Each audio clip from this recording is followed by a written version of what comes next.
Começando mais um episódio de Direito com Voz, eu, Lucas Mauro e o meu sócio. Doutor Victor Lyon, gente. Então, hoje o tema é Copa do Mundo, nada mais atual nesse momento, e vamos falar aí da seleção argentina, vamos falar de Messi, vamos falar sobre racismo, né, doutor Victor? Então, você pode apresentar pra gente qual que é o tema?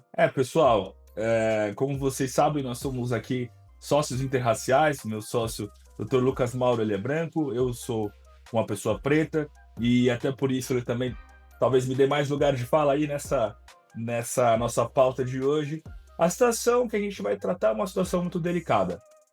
Enquanto a Argentina avança, a final da Copa do Mundo, talvez o torneio mais importante de futebol, né, de todos os tempos, e tem feito uma campanha linda, né, maravilhosa. A gente tem visto uma mancha nessa evolução, nesse desenvolvimento do futebol argentino, que é as manifestações racistas da torcida argentina, que se não são promovidas e fortalecidas pelos jogadores argentinos, que é uma discussão, inclusive, importante, porque alguns desses jogadores argentinos já foram filmados cantando e entoando músicas embaladas pela torcida que tem cunho racial. Se não são fortalecidas por esses jogadores, alguns deles se calam. E não só alguns, o mais importante deles, talvez o maior jogador de todos os tempos. Estou falando de Lionel Messi. Nesse episódio, gente, a gente quer trazer para vocês um ângulo menos senso comum. A gente quer falar um pouco do ângulo jurídico também dessa história toda. Como é que a lei argentina trata o racismo? Como é que a lei brasileira trata o racismo? Em que país talvez esse assunto é tratado com mais seriedade, com mais gravidade? E esse vídeo também é muito importante para você que é empresário, que está nos assistindo, ou que você cuida de um dos negócios da família, sobre a sua vida pessoal. Esse vídeo, como que esse vídeo acaba impactando, né? Ao passo que a gente vai estudar como o silêncio dentro da sua empresa, ela pode acabar se reverberando para a pessoa jurídica, isso é muito importante também, como a sua omissão em enfrentar casos de racismo dentro da sua empresa, ela pode acabar gerando danos patrimoniais, inclusive para a própria empresa. É isso aí, doutor Mauro. Isso é muito importante, esse viés também do empresário. Voltando um pouquinho ali para diferenciar até o senso comum do âmbito jurídico. O que está se falando muito é que a conduta do Messi poderia ser igual à conduta dos jogadores que entoam essas músicas de cunho racista e a conduta dos torcedores que vão até ao estádio e também entoam essas músicas. Mas do ponto de vista jurídico, isso é muito diferente. Cada conduta tem o seu enquadramento e é tratada de uma forma diferente, tanto no direito brasileiro como no argentino também. Agora tem um tema que sempre acaba voltando nas nossas discussões, né, doutor Vitor, e que sempre precisa ser falado, para quem não viu os outros vídeos ali do nosso Instagram, do nosso YouTube, que é injúria racial e racismo. São a mesma coisa, pacificou? Como que está agora na jurisprudência e no entendimento legal? Eu acho que essa discussão é realmente muito importante, porque há muitos anos, né, a gente vem com esse problema no âmbito jurídico brasileiro, que era a injúria racial não era tratada com a mesma gravidade e com o mesmo rigor do racismo.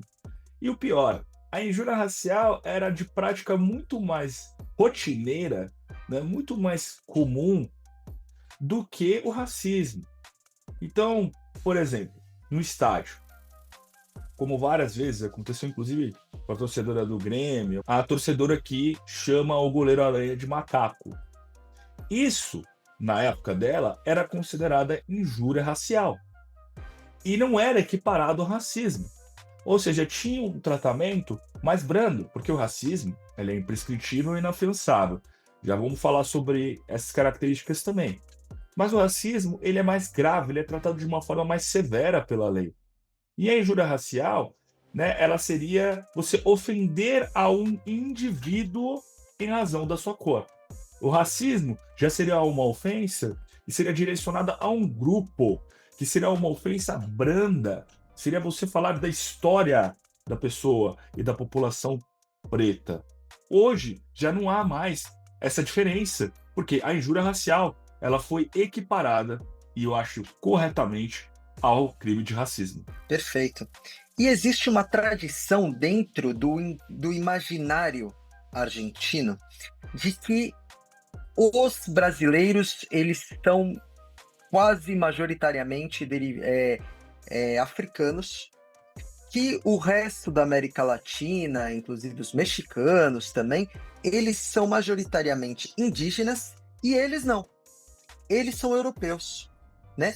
E esse imaginário da singularidade, da especificidade do argentino, ela predomina até ser traduzida finalmente nas palavras do Alberto Fernandes, que é o ex-presidente argentino, em que ele diz dessa forma: os mexicanos vieram dos astecas, os brasileiros vieram da selva, e nós não, nós viemos de barco, né? Nós viemos dos barcos. E é muito engraçado, quando você conversa com... Eu estava, final de semana passado, conversando com um argentino, e aí ele falou assim, não, a gente odeia a Inglaterra mais do que tudo, por conta das Malvinas. Eu falei assim, vocês odeiam mais a Inglaterra do que a Espanha? Ele falou assim, a Espanha? Não, a Espanha a gente não odeia, a gente veio da Espanha.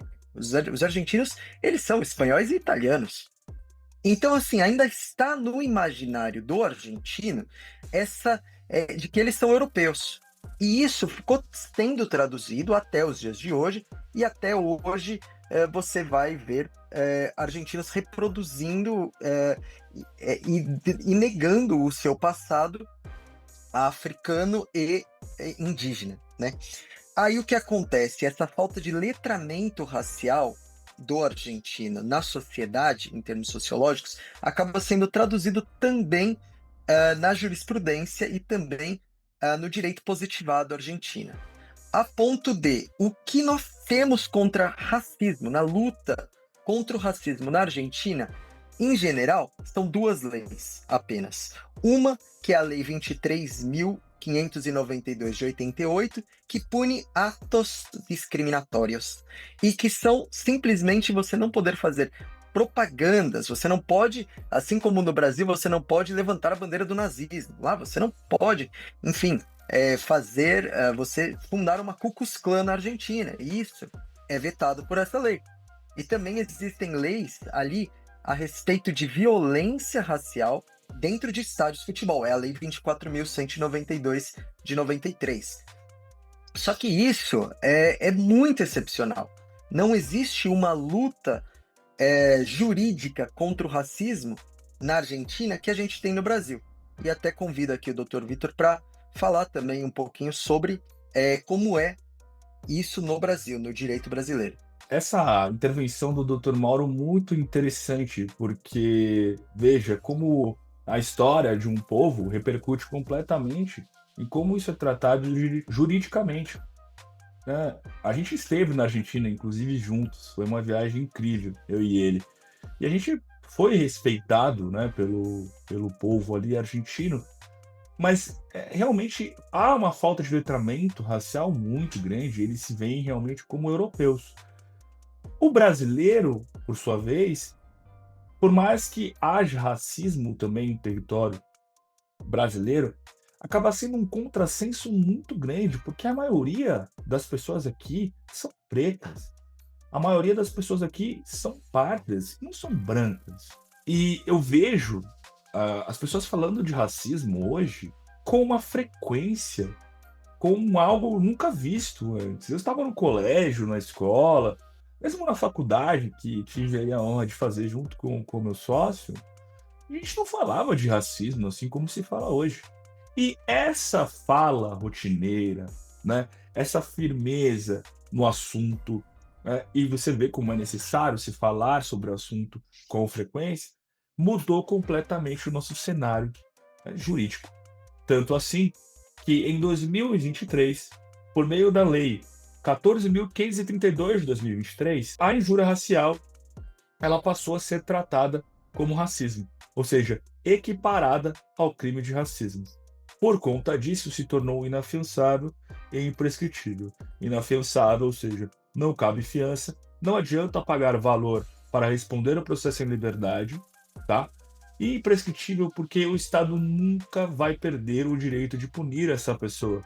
Podem se passar 20, 30 anos e a pessoa que praticou o racismo ou a injúria racial continuará sendo passível de ser punida pelo Estado.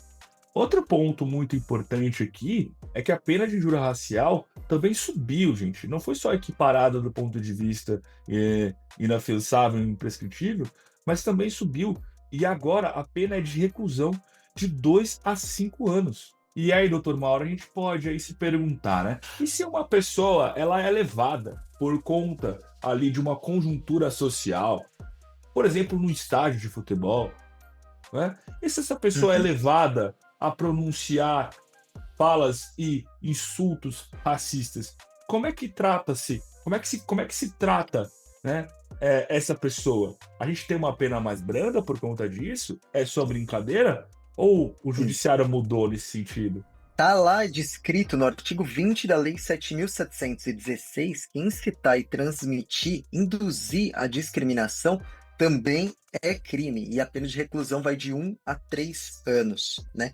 E no estádio existe o Estatuto do Torcedor, a Lei 10.671 de 2003, que dá sanções próprias como interdição de setores e até suspensão de jogos para o time daqueles torcedores ali que pronunciaram gestos racistas. Inclusive, o episódio mais recente de racismo do futebol brasileiro, porque é bom a gente falar também, né, doutor Vitor, que a gente gosta de apontar o dedo para os outros, os argentinos são os racistas, né? Como se não tivesse tido inúmeros casos, como o que você mesmo mencionou, da menina xingando o goleiro Aranha de macaco. Já tiveram vários episódios aqui no Brasil, no Uruguai, enfim, no Peru, né, também. Mas o último grande caso de racismo envolvendo o futebol brasileiro foi no estádio do Corinthians.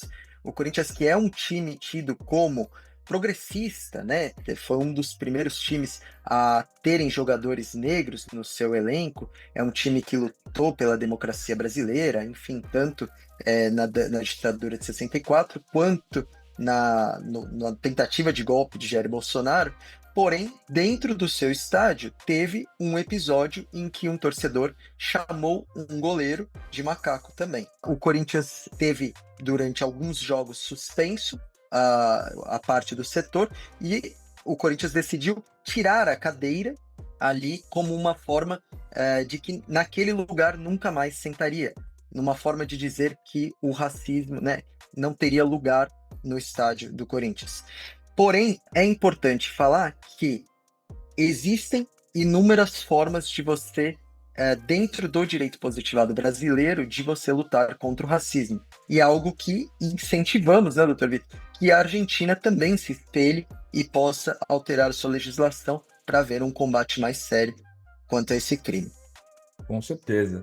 A pena aqui no Brasil, para torcedores em geral, porque a injúria racial, quando praticada por uma ou mais de uma pessoa, né, duas ou mais pessoas, ou seja, numa torcida isso acontece, a pena aqui é dobrada, graças a essa lei que equiparou a injúria racial ao racismo que eu mencionei.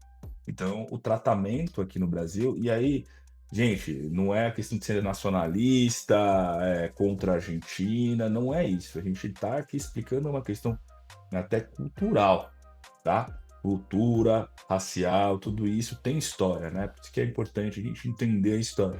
Mas o tratamento aqui no Brasil jurídico em relação ao racismo, em relação à injúria racial, está a anos-luz da Argentina, tá? Há anos-luz. E aí, passando para a questão do Messi em si. O Messi, ao se calar, ele comete crime? Não, gente, não. Nem na Argentina e nem no Brasil, tá? A questão dele estar lá jogando pela sua seleção, ouvindo os cânticos de cunho racial e não se pronunciando, não é uma questão jurídica, é uma questão moral, porque ele não teria o dever jurídico de agir. Se ele tivesse, aí sim seria crime. Se ele tivesse o dever e se silenciasse, seria realmente crime. Como ele não tem esse dever, aí o que fica é uma questão moral. E que, para mim, sinceramente, doutor Mal, pelo jogador que ele é, pelo tamanho que ele é, acaba sendo uma coisa muito mais forte do que propriamente o cometimento de um crime. Ele deveria fazer isso pelo jogador que ele é, pelo exemplo que ele é, pelas crianças argentinas e pelas crianças também de todo o mundo. Bom, você como empresário, diferentemente do Messi, sendo o capitão da sua empresa, né, e toma conhecimento de um ato de racismo na sua empresa e você escolhe não fazer nada, você sim pode ser incriminado também, você pode ter que responder judicialmente pela omissão. Então, além da esfera penal, a omissão diante do racismo já vem sendo tratada como falha de governança que gera dever de indenizar.